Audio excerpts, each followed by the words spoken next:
नमस्कार। सुबह के 11 बज रहे हैं। दूरदर्शन मध्य प्रदेश के इस विशेष समाचार बुलेटिन आपका जिला आपकी खबर में आपका बहुत स्वागत है। मैं हूं अभिषेक द्विवेदी। हमारे इस खास बुलेटिन में हम प्रदेश के विभिन्न जिलों की खबरों से आपको कराएंगे रूबरू। आइए सबसे पहले देखते हैं मुख्य समाचार।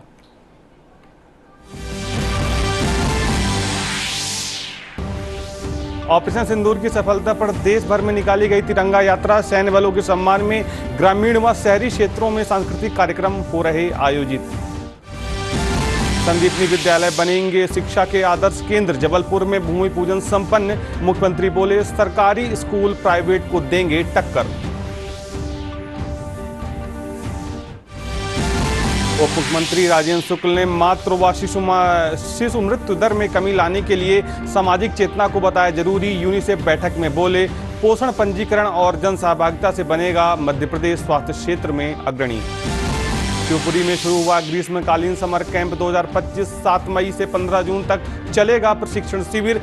बच्चों को मिल रहा विभिन्न खेलों में प्रशिक्षण। और बैतूल में आंतरिक सुरक्षा मजबूत करने सिविल डिफेंस वॉलंटियर का प्रशिक्षण शुरू। 563 नागरिक हुए शामिल। सीपीआर से लेकर आपदा प्रबंधन तक का किया गया अभ्यास।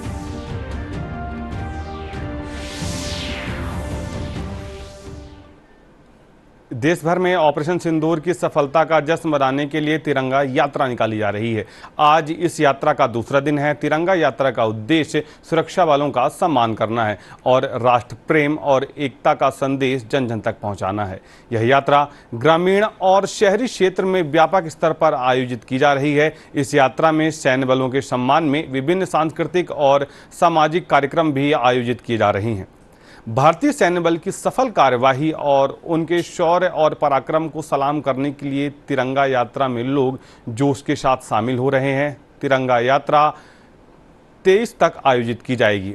देखिए हमारी खास रिपोर्ट।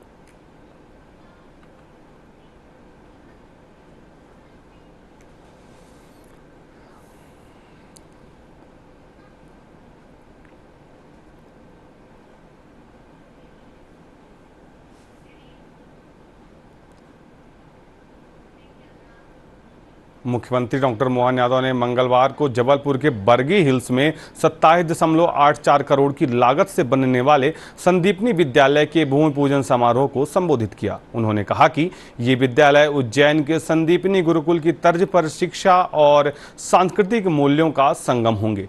विद्यालय में 11 एकड़ में फैले परिसर में 1960 विद्यार्थी एक साथ अध्ययन कर सकेंगे। मुख्यमंत्री ने कहा कि पहली बार सरकारी स्कूलों में प्राइवेट स्कूलों की तर्ज पर खेल कूद और सांस्कृतिक गतिविधियां होंगी। इस वर्ष बोर्ड परीक्षाओं में 70% मेरिट विद्यार्थी सरकारी स्कूलों के रहे हैं। कार्यक्रम में सांसद आशीष सिंह दुबे, मंत्री राकेश सिंह, विधायक अभिलाष पांडे सहित कई जनप्रतिनिधि उपस्थित रहे। आपसे आग्रह है कि दीप प्रज्वलन कर आज के इस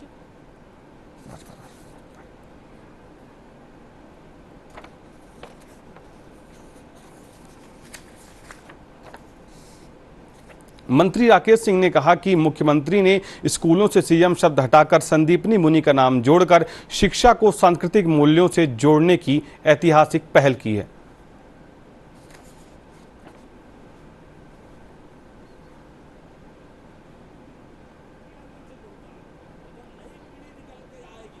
ये जो संदीपनी विद्यालय की कल्पना है, ये कितनी अद्भुत कल्पना है। 2000 से ज्यादा बच्चे यहाँ पढ़ेंगे।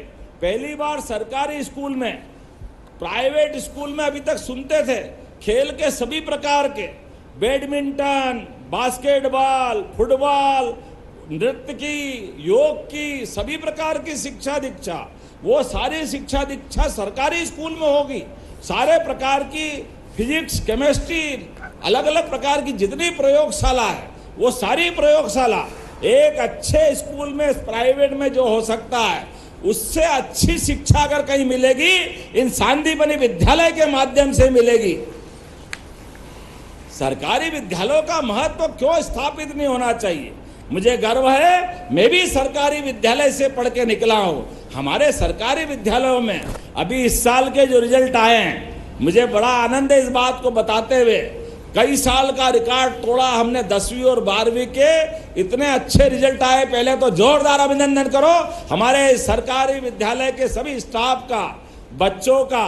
और उससे आगे बढ़ करके हमारे अभी तक के रिकॉर्ड तो टूटे ही टूटे हैं, लेकिन जितने बच्चे मेरिट में आए उसमें 70% से ज्यादा बच्चे सरकारी स्कूल से निकले। ये और आनंद की बात।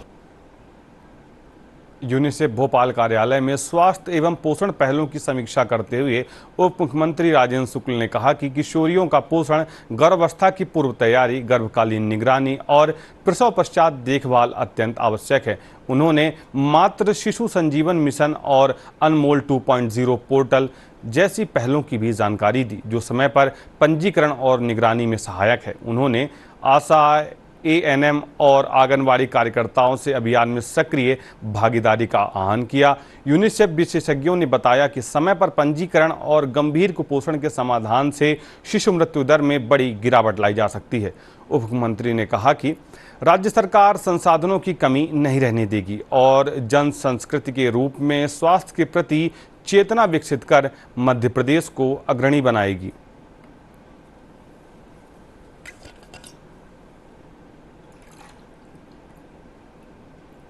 हेल्थ डिपार्टमेंट कोऑर्डिनेटेड वे में किस तरीके से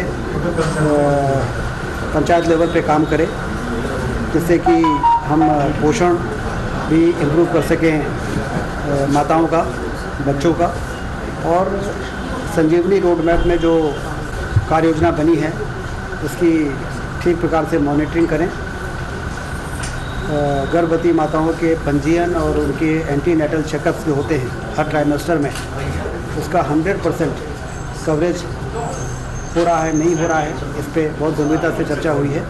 और जल्दी हम पंचायत लेवल पे इस पूरे प्लान को एस्केलेट करके और पंचायत के प्रतिनिधियों को इसमें कैसे हम भागीदारी बना सकते हैं, जिससे अवेयरनेस नीचे तक पहुँचे। और जो प्रधानमंत्री जी ने आरोग्य मंदिर को सशक्त बनाने के लिए इंफ्रास्ट्रक्चर और अन्य तरह की सारी सुविधाएं दी हैं मुख्यमंत्री जी के नेतृत्व में, हम पंचायत लेवल पे सेंसिटाइज करें पंचायत के प्रतिनिधियों को, आशा कार्यकर्ताओं को, ANM को, CHOs को और महिला बाल विकास की आंगनबाड़ी कार्यकर्ता और सहायिकाओं को। जब ये दोनों डिपार्टमेंट कंधे से कंधा मिला के और जो कमी है उसको समझेंगे और फिर उस पर काम करेंगे, तो निश्चित रूप से देश में मातृ मृत्यु दर और शिशु मृत्यु दर को कम करने में हम लोग अपने लक्ष्य को प्राप्त कर सकेंगे। शिवपुरी जिले में खेल एवं युवक कल्याण विभाग द्वारा ग्रीष्मकालीन खेल प्रशिक्षण शिविर समर कैंप 2025 का आयोजन किया जा रहा है। यह शिविर 27 मई से शुरू होकर 15 जून तक संचालित किया जाएगा। शिवपुरी जिला मुख्यालय स्थित स्वर्गीय माधवराव सिंधिया खेल स्टेडियम सहित ग्रामीण क्षेत्रों में भी समर कैंप आयोजित किए जा रहे हैं। कैंप में hockey, football, cricket, handball, weightlifting, power lifting, basketball, yoga, badminton, table tennis आदि खेलों का प्रशिक्षण दिया जा रहा है। खेल विभाग, शिक्षा विभाग और विभिन्न खेल संघों के प्रशिक्षकों द्वारा बच्चों को प्रशिक्षण दिया जा रहा है। बच्चे उत्साहपूर्वक भाग लेकर अपनी खेल प्रतिभा को निखारने में जुटे हैं।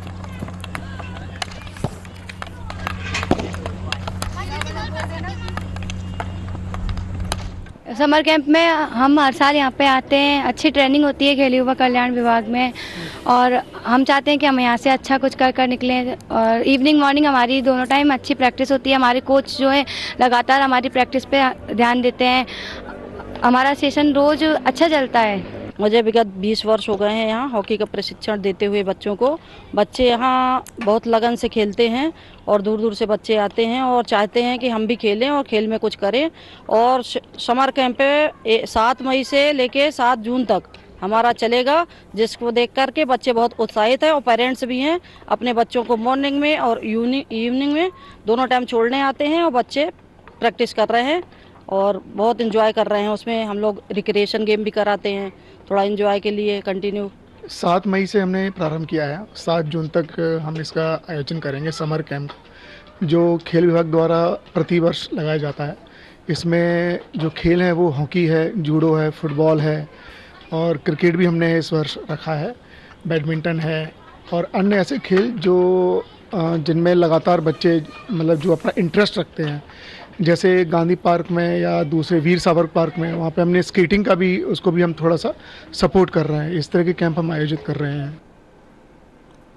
बैतूल जिले में आंतरिक सुरक्षा और आपदा प्रबंधन को सशक्त बनाने की दिशा में एक अहम कदम उठाया गया है। पुलिस अधीक्षक निश्चल झारिया के मार्गदर्शन में सिविल डिफेंस वॉलंटियर्स के नामांकन एवं प्रशिक्षण कार्यक्रम का आयोजन किया गया। कार्यक्रम में जिले के विभिन्न वर्गों से 563 नागरिकों ने भाग लिया। इसमें निजी सुरक्षा गार्ड, एनसीसी व एनएसएस कैडेट्स, पूर्व सैनिक, पुलिसकर्मी और आम नागरिक शामिल थे। प्रशिक्षण में हवाई हमले की चेतावनी, ब्लैकआउट प्रक्रिया, आग बुझाने की तकनीकी, मलबा हटाना, प्राथमिक उपचार और सीपीआर जैसे जीवन रक्षक उपायों का अभ्यास कराया गया। इस संयुक्त प्रयास में पुलिस, जिला अस्पताल, होमगार्ड और नगर पालिकाओं की विभिन्न टीमों ने सहयोग किया। इस मौके पर 51 नए वॉलंटियर्स का पंजीकरण भी किया गया। इसे जिले की सुरक्षा व्यवस्था के लिए एक निर्णायक पहल बताया। वो उसका बहुत ही कुशलता से और सोच से कर रखा। इस प्रशिक्षण कार्यक्रम में हमने जिला सैनिक कल्याण बोर्ड के जो हमारे अधिकारीगण हैं, जिला अस्पताल के लोग हैं, होमगार्ड के लोग हैं, तो सभी आपदा संबंधी जो भी ट्रेनिंग इनकी हो सकती है और चिकित्सा संबंधी ट्रेनिंग हो सकती है, वो सब हमने आज यहाँ पर इनको दी है। और भविष्य में हम जो अलग अलग हमारे सब डिविजन्स हैं, वहाँ पर जाकर भी सिविल डिफेंस वॉलंटियर्स को नामांकन करने का कार्य तथा उनको प्रशिक्षित करने का कार्य करेंगे। दुश्मन देश के हमले के दौरान आंतरिक सुरक्षा के अंतर्गत सिविल डिफेंस वॉलंटियर्स बनाना और साथ ही आज जो प्रशिक्षण दिया जा रहा है, जिसमें फर्स्ट एड, प्राथमिक उपचार, पट्टी बांधना, सीपीआर देना, बॉडी असेसमेंट करना, rescue technique, dry rescue technique और विक्टिम को एक जगह से दूसरी जगह तक ले जाने, लिफ्टिंग एंड कैरियर, ह्यूमन क्रिक विधि और इमरजेंसी रेस्क्यू मेथड की इनको जो है बेसिक ट्रेनिंग देना है।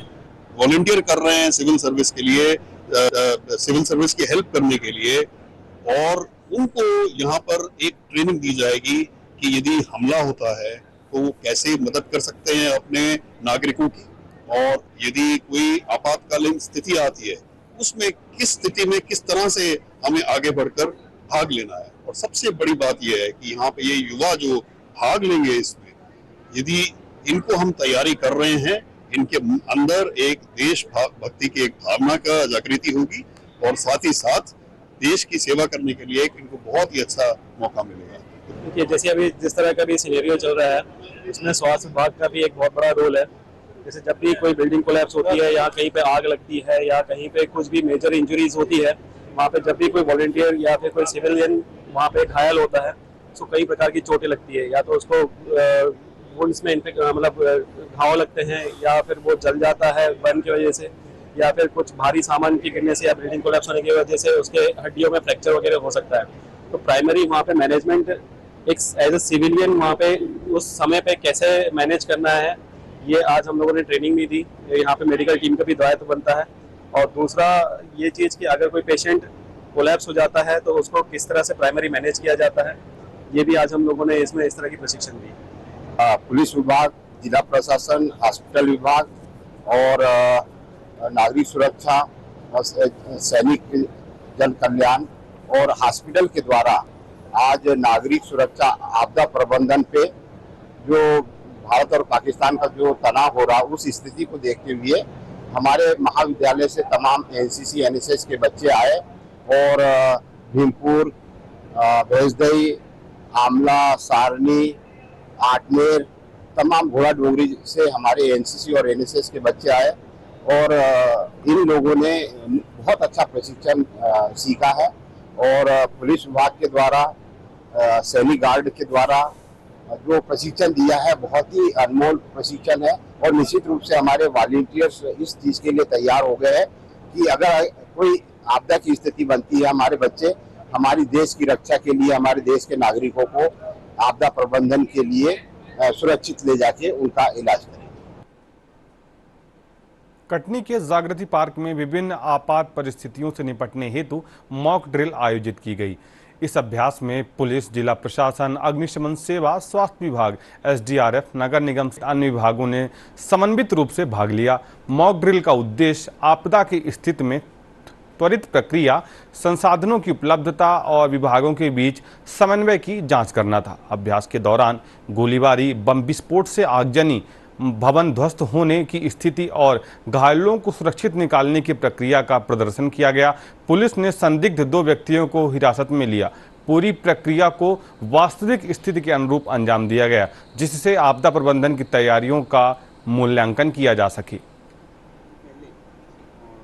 ड्रिल कराई गई थी दिन में भी और रात्रि में भी, और उसमें यह अभ्यास किया गया कि किस प्रकार से अगर दुश्मन का हमला होता है तो अगर कहीं आग लगती है अथवा कोई बिल्डिंग जो है ध्वस्त हो जाती है अथवा रात्रि में हमारी बिजली चली जाती है और भी एसेंशियल सर्विसेज हैं, उसको कैसे हम मूव ऑन करें। अगर कोई घायल होता है, आहत होता है तो उसमें अस्पताल तक उनको कैसे लेके जाएं। और जो हमारी सिविल डिफेंस की टीम है, खास करके पुलिस, एसडीआरएफ, जो हमारी क्विक रिस्पांस टीम है, वो कैसे उसमें मूव ऑन करे, कैसे चीज़ों को आगे बढ़ाए, कैसे करके आम जनता के सेवा में, आम जनता की सुरक्षा में, रेस्क्यू और सर्च के ऑपरेशंस में हम लोग तत्परता के साथ और समय रहते सारी कार्य को कर सकें। इसके लिए हम लोगों ने उस दिन मॉक ड्रिल में पूरा अभ्यास किया है।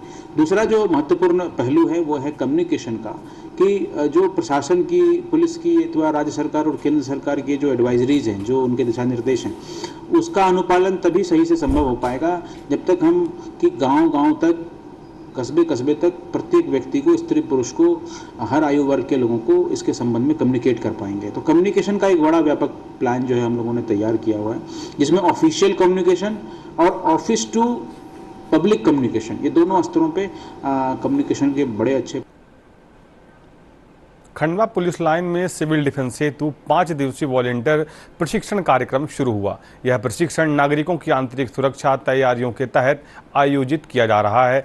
फायर सेफ्टी अधिकारी कार्तिक जैन ने आग के प्रकार, बचाव के उपाय और सावधानियों की जानकारी दी। फायर ब्रिगेड ने वाटर स्प्रे, फोम स्प्रे और अग्निशामक यंत्रों का प्रदर्शन किया। जिला अस्पताल के डॉक्टर नितिन कंबूर ने सीपीआर व प्राथमिक उपचार की विधियों को समझाया। वहीं एसडीआरएफ के रविंद्र मेहिवाल व टीम ने आपदा कार्यों का प्रशिक्षण देकर प्रतिभागियों को जागरूक किया। और अगर मैं इनको जानता हूँ, अगर पहले से जान रहा हूँ या फिर अनजान है, अगर जब, और ये ज़्यादा देर तक नहीं करना है कि इनका पल्स नहीं चल रहा है। जैसा आप सभी को पता है कि अभी देश में जिस तरह के परिस्थितियां निर्मित हुई थी, जिसमें भारत और पाकिस्तान के बीच में सीमा विवाद बढ़ा और उसको लेके कुछ हमले भी हुए। इसी परिदृश्य में खंडवा जिला चूँकि एक संवेदनशील जिला है और यहाँ पर बहुत सारे संवेदनशील इंस्टॉलेशन भी हैं, जिसमें कुछ डैम हैं और पावर प्रोजेक्ट्स भी हैं और ओंकारेश्वर ज्योतिर्लिंग मंदिर भी है। इसी को ध्यान में रखते हुए खंडवा जिले में भी सिविल डिफेंस वॉलंटियर्स तैयार किए जा रहे हैं। इस कड़ी में कल से ही इस जिले में लोगों को बुलाया जा रहा है। बड़ी संख्या में लोग बढ़ चढ़ के इसमें रजिस्ट्रेशन करा रहे हैं। अभी तक 2 दिनों में 600 से ज़्यादा लोगों ने रजिस्ट्रेशन कराया और उनको पुलिस विभाग, आर्मी के जो रिटायर्ड हमारे ऑफिसर्स हैं, साथ ही होमगार्ड के जो एसडीआरएफ के जवान हैं, डॉक्टरों की टीम है, इनके द्वारा कोई भी आंतरिक सुरक्षा को दृष्टिगत रखते हुए क्राउड कंट्रोल, किसी बिल्डिंग में आग लग जाए उसकी तैयारियां, लोगों को प्राथमिक इलाज कराना, ट्रैफिक मैनेजमेंट, आपूर्ति की व्यवस्था, इन सब पहलुओं पे प्रशिक्षण रक्षित केंद्र खंडवा में चलाया जा रहा है। हमारा प्रयास है कि इसमें अधिक से अधिक लोग जुड़ें और साथ ही वो सिविल डिफेंस वॉलंटियर के रूप में इस समय पे भी और आगे भी हमारे लिए ये लोग काम आए। इसी को ध्यान में रखते हुए पूरी कार्रवाई की जा रही है। ग्वालियर से आगरा के बीच बनने वाले ग्रीनफील्ड एक्सेस वे के लिए 220 करोड़ रुपए की राशि स्वीकृत की गई है। इस परियोजना के लिए मध्य प्रदेश, राजस्थान और उत्तर प्रदेश में जमीन अधिग्रहण किया जा रहा है। देखिए हमारी खास report. Gwalior Agra greenfield expressway की एक और बाधा दूर हो गई है। 88 किलोमीटर लंबे 6 लेन के एक्सप्रेसवे को नेशनल हाईवे नंबर मिल गया है। ये 719 डी होगा। 4,613 करोड़ रुपए से बन रहा एक्सप्रेसवे 30 महीने में बनकर तैयार होगा। भारतीय राष्ट्रीय राजमार्ग प्राधिकरण यानी NHAI और GR इंफ्रा के मध्य अनुबंध हो गया है। कंपनी द्वारा 20 महीने तक एक्सप्रेसवे का रखरखाव किया जाएगा। गौरतलब है कि ग्वालियर से आगरा के बीच नया एक्सप्रेसवे बन रहा है। वन विभाग से भी अनुमति मिल चुकी है। सड़क परिवहन एवं राजमार्ग मंत्रालय से एक्सप्रेसवे को हाईवे नंबर मिलना था। साथ ही NHAI और GR इंफ्रा के मध्य अनुबंध होना था। हाल ही में ये दोनों काम भी पूरे हो गए हैं। ग्वालियर से लेकर आगरा तक बनने वाले 88.44 किलोमीटर के इस ग्रीनफील्ड एक्सप्रेस वे में अब ग्वालियर से आगरा सीधे जा सकेंगे, कहीं रुकना नहीं पड़ेगा। आगरा के लिए सीधे 6 वे लेन का यह ग्रीनफील्ड एक्सप्रेस वे बनने जा रहा है, जिसमें मध्य प्रदेश के मुरैना और ग्वालियर के 100 गांव, उत्तर प्रदेश के आगरा के और राजस्थान के धौलपुर के गांव भी इसमें शामिल है। नवंबर से कंपनी निर्माण कार्य शुरू कर देगी। कंपनी को स्पेशल पर्पज व्हीकल बनाकर NHAI को ये बताना होगा कि वो इस प्रोजेक्ट के लिए पैसा कहां से जुटाएगा। दूसरी तरफ अनुबंध की शर्तों के अनुसार NHAI को भी अक्टूबर 2025 तक एक्सप्रेसवे के निर्माण के लिए जमीन उपलब्ध करानी होगी। इसमें वन विभाग, राजस्व के साथ ही निजी भूमि भी शामिल है, जिसका अधिग्रहण वर्तमान में NHAI द्वारा किया जा रहा है। इस एक्सप्रेसवे का निर्माण होने से सिर्फ 1.5 घंटे में ग्वालियर से आगरा और 3.5 घंटे में ही ग्वालियर से दिल्ली पहुंचा जा सकेगा, क्योंकि ये आगरा से दिल्ली की ओर जाने वाले यमुना एक्सप्रेसवे से जुड़ा है। मध्य प्रदेश, राजस्थान और गुजरात से होती हुई 6 लेन ये ग्वालियर से निकलेगी। 4,263 करोड़ का इसका पूरा एक बजट है और अब इसमें गांव का अधिग्रहण होना है। इसमें ग्वालियर और इसके आसपास करीब 100 गांव का अधिग्रहण होना है। इस प्रोजेक्ट में ही 121 किलोमीटर लंबे वर्तमान आगरा ग्वालियर 4 लेन हाईवे की मरम्मत का काम शामिल है। कंपनी को एक तरीके से इस पूरे हाईवे की मरम्मत भी करानी है। कंपनी को वर्तमान हाईवे की मरम्मत के लिए सिर्फ 1 साल का समय दिया जाएगा, यानी अक्टूबर 2026 तक कंपनी को इस हाईवे की मरम्मत का काम पूरा करना होगा। भारत सरकार ने ग्रीनफील्ड एक्सप्रेसवे परियोजनाओं के माध्यम से देश भर में बुनियादी ढांचे को सुदृढ़ करने की दिशा में महत्वपूर्ण कदम उठाए हैं। यह परियोजनाएं भारतमाला परियोजना के तहत विकसित की जा रही है, जिसका उद्देश्य देश भर में सड़क नेटवर्क को मजबूत करना है। Shreyas Dwivedi, DD news, Madhya Pradesh. बुरहानपुर में ताप्ती बेसिन मेगा रिचार्ज परियोजना को लेकर एक अहम कार्यशाला आयोजित की गई। विधायक अर्चना चिटनिस और महाराष्ट्र के तकनीकी विशेषज्ञों ने स्क्रीन प्रेजेंटेशन के माध्यम से परियोजना की विशेषताएं साझा की। 19,000 करोड़ की लागत वाली यह परियोजना बुरहानपुर, खंडवा, जलगांव, अमरावती, अकोला और बुल्ढाड़ा जिलों में 3.57 लाख हेक्टेयर भूमि को सिंचाई सुविधा देगी। इससे ताप्ती नदी में जलस्तर बढ़ेगा और भूजल पुनः गर्भण होगा। पूर्व मंत्री अर्चना चिटनिस ने इसे जल संरक्षण और कृषि विकास की दिशा में ऐतिहासिक कदम बताया और मुख्यमंत्री डॉक्टर मोहन यादव व देवेंद्र फडणवीस का आभार जताया। ताप्ती मेगा रिचार्ज का MOU साइन कर रहे थे, तो उसके बाद मैंने फोन करके पूछा कि लिंगा के उस घर को देखकर आओ जहां पर पहली बार मेरे कान पर ताप्ती मेगा रिचार्ज के शब्द पड़े थे। ये योजना जो है आर्टिफिशियल रिचार्ज स्कीम है, जो मध्य प्रदेश और महाराष्ट्र की संयुक्त योजना है। इस योजना में मध्य प्रदेश के 2 डिस्ट्रिक्ट और महाराष्ट्र के 4 डिस्ट्रिक्ट ऐसे 6 डिस्ट्रिक्ट को फायदा होने वाला है। इसमें जो एक डैम बनने वाला है जिसका नाम है खरिया गुटिया वलन बंधारा diversion wear. Tapti mega recharge इस दुनिया की अद्भुत, अनहोनी, विशेष एक प्रकार से एक पायलट प्रोजेक्ट है। वर्ल्ड लेवल पर ऐसा प्रोजेक्ट कहीं नहीं है। मैं तो इस योजना से जुड़ी हूँ 23 साल से, पर 1977 से लोग इस पे लगे हुए और सेंट्रल ग्राउंड वाटर बोर्ड ने इस पर 6 साल अध्ययन किया, तब रिकमेंड किया कि मेगा रिचार्ज स्कीम बनी जाए और इस ऐसी योजना जिसकी एक्सेप्टेबिलिटी नहीं थी, जिसकी स्वीकार्यता ही नहीं थी, और आज उसकी फिजिबिलिटी भी आ गई है। आज उसको लेकर दोनों स्टेट्स ने और डीपीआर भी बना ली है। आज उसका एमओयू भी 10 मई को हमारे मध्य प्रदेश के माननीय मुख्यमंत्री डॉक्टर मोहन यादव जी ने और महाराष्ट्र के माननीय मुख्यमंत्री देवेंद्र फडणवीस जी ने भोपाल आकर inter state water control board की एक औपचारिक बैठक करते हुए उसको सिग्नेचर किया। और अब मैं समझती हूँ कि इस योजना के इम्प्लीमेंटेशन में अब देरी नहीं होगी। अब कोई शंका, कुशंका, रुकावट, कोई हर्डल कुछ भी नहीं है। अब तो ताप्ती मैया जो प्यार यहाँ हमें लुटाती है, परमात्मा ने हमें एक ताप्ती दी और ताप्ती मैया रिचार्ज में लेफ्ट बैंक और राइट बैंक कैनाल के साथ में हम एक एनवायरमेंट फ्रेंडली और एक प्रकृति की एक नेचुरल फॉल्ट का उपयोग करते हुए सतपुड़ा की तलहटी से अलोंग द फॉल्ट लाइन जो ये ताप्ती मैया रिचार्ज योजना बनने वाली है।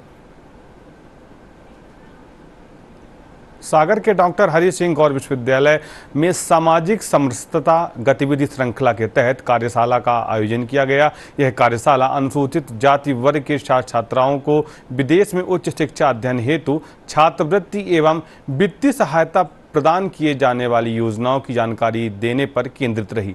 कार्यशाला का उद्घाटन विश्वविद्यालय की कुलपति नीलिमा गुप्ता ने किया। कार्यशाला का उद्देश्य छात्रों को विदेश में उच्च अध्ययन कराने के लिए जरूरी सहायता उपलब्ध कराना था।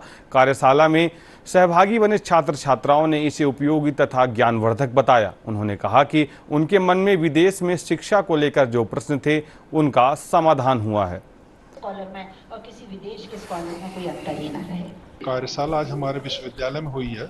मध्य प्रदेश सरकार की एक योजना है अनुसूचित जाति के विद्यार्थियों के लिए कि अगर वो कुछ निर्धारित योग्यताएं जिसमें 55% है और मध्य प्रदेश का निवासी है, ऐसी योग्यताएं अगर वो पूरी करते हैं तो मध्य प्रदेश सरकार कुछ बच्चों को सेलेक्ट करती है और उनको भेजती है। तो हमारे विश्वविद्यालय का ये प्रयास था कि मध्य प्रदेश से जो विद्यार्थी जाएं उनमें सागर विश्वविद्यालय के भी विद्यार्थी होने चाहिए।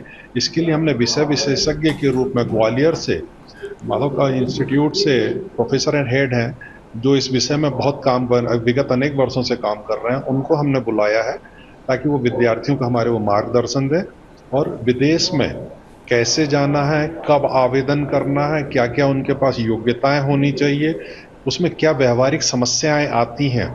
इस पूरे 2 सत्रों में इसके लिए आयोजन किया गया ताकि विद्यार्थियों को पूरी इस विषय में विस्तार से जानकारी मिल सके। और एक सत्र विशेष रूप से रखा गया जिसमें वो जिज्ञासा एवं समाधान रखा गया है, जिसमें विद्यार्थी विदेश से जुड़े हुए अध्ययन से संबंधित कोई जानकारी है तो वो उस पर वो बात कर सकते हैं। वर्कशॉप कर रहे हैं ये मतलब स्टूडेंट। दूरदर्शन मध्य प्रदेश के कुछ जिलों में वर्ष 2025 के लिए स्ट्रैंगर पैनल में शामिल होने हेतु योग्य एवं अनुभवी पत्रकारों से आवेदन आमंत्रित किए गए हैं। इच्छुक उम्मीदवार निर्धारित प्रारूप में आवेदन कर सकते हैं। आवेदन की अंतिम तिथि, पात्रता एवं आवश्यक दस्तावेजों की जानकारी दूरदर्शन केंद्र भोपाल कार्यालय या उनकी आधिकारिक वेबसाइट से प्राप्त की जा सकती है।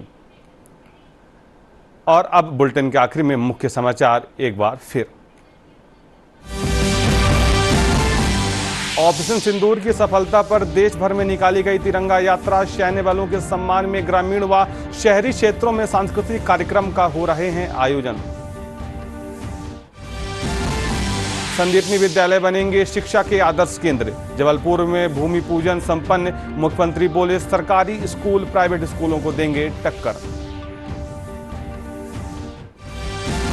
डिप्टी सीएम राजेंद्र शुक्ल ने मातृ व शिशु मृत्यु दर में कमी लाने के लिए सामाजिक चेतना को बताया जरूरी। यूनिसेफ बैठक में बोले पोषण पंजीकरण और जन सहभागिता से बनेगा मध्य प्रदेश स्वास्थ्य क्षेत्र में अग्रणी। शिवपुरी में शुरू हुआ ग्रीष्मकालीन समर कैंप 2025। 7 मई से 15 जून तक चलेगा प्रशिक्षण शिविर। बच्चों को मिल रहा है विभिन्न खेलों में प्रशिक्षण। और बैतूल में आंतरिक सुरक्षा मजबूत करने सिविल डिफेंस वॉलेंटियर प्रशिक्षण हुआ शुरू। 563 नागरिक हुए शामिल। सीपीआर से लेकर आपदा प्रबंधन तक का किया गया अभ्यास।